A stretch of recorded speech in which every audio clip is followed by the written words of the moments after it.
অবাধ্য সন্তান, সন্তান নিয়ে নাজেহাল হয়। সন্তানকে স্বাভাবিক করুন খুব সহজে। সন্তানের প্রাপ্তি পিতামাতার তৃপ্তি। প্রত্যেক বাবা মা চায় সন্তান মানুষের মতো মানুষ হোক, ভালো সাবজেক্ট নিয়ে ভালো স্কুল কলেজে পড়াশোনা করুক, ভালো প্রফেশনে যাক। কেউ হোক ডাক্তার, কেউ হোক ইঞ্জিনিয়ার, কেউ হোক আইএএস, কেউ বা আইপিএস, কেউ বা বিজ্ঞানী, আরো কত কি স্বপ্ন তো দেখেন প্রত্যেক বাবা মা। বাবা মা যে সুযোগ সুবিধাগুলো তাদের ছাত্র জীবনে পাননি, চেষ্টা করেন তার সেই সুযোগ সুবিধাগুলো তার সন্তানকে দেওয়ার। নিজেরা কৃচ্ছ সাধন করেন, কারণ একটাই, সন্তানকে যেন সৎ দিতে পারেন। নমস্কার, আজকের বিষয় সন্তানের প্রাপ্তি, সন্তানের উন্নতি। প্রত্যেক বাবা মায়ের জীবনের অন্যতম প্রধান চাহিদা।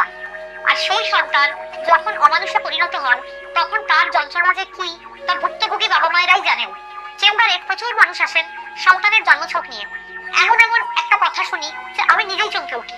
বাচ্চা বাচ্চা ছেলে মেয়েরা আজ নিজেদের এত স্বাধীন মনে করে যে বাবা মায়ের গায়ে হাত পর্যন্ত তুলছে।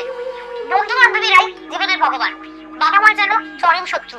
শুধুমাত্র প্রয়োজন ও চাহিদা মেটানোর মেশিন বাবা মা। এর ব্যতিক্রম কি নেই? নিশ্চয়ই আছে, কিন্তু পরিমাণে খুব কম। বাবা মাকে লজ্জিত হতে হয় সন্তানের করা কাজের জন্য। আজকের অনুষ্ঠান সেই সকল বাবা মায়েরা মন দিয়ে দেখবেন যাদের ঘরে সন্তান রয়েছে। প্রত্যেককে আমার অনুষ্ঠানে সুস্বাগতম। আপনাদের পাশে থাকতে আজ সোশ্যাল মিডিয়াতে গণেশ সাধিকা রাজশ্রী এক বৃহৎ পরিবার। আশা রাখবো এমন ভাবে পাশে থাকবেন। যারা আমার অনুষ্ঠান প্রথমবার দেখছেন, যদি ভালো লাগে আমার চ্যানেল ও page like, subscribe, follow, share করবেন আশা করি। সচেতন বাবা মাকে বলবো, মনে রাখবেন prevention is better than cure.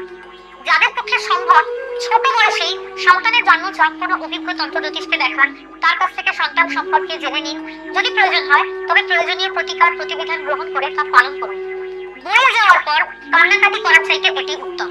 সন্তান কোনো কথা শুনছে না, কাউকে মান্য করছে না, বাবা মাকে শত্রু মনে করছে, পড়াশোনা করতেই চাইছে না, পড়তে বসানোই যাচ্ছে না, বাবা মাকে সামান্য গুরুত্ব পর্যন্ত দিতে চায় না। তারা হাজার চেষ্টা করে বাবা মা সামলাতে পারছেন না।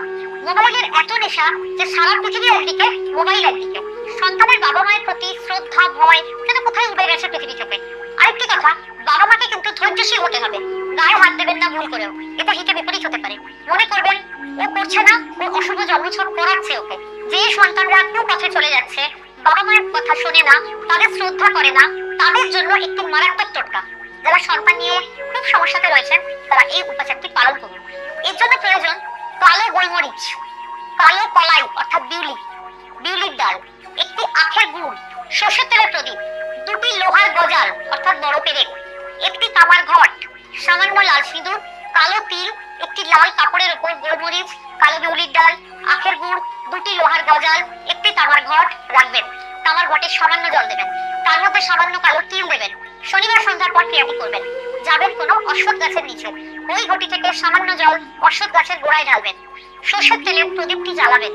অশ্বত্থ গাছের চরণে সন্তানের সকল অশুভত্ব নিবেদন করবেন। আর পেছন ফিরে তাকাবেন না।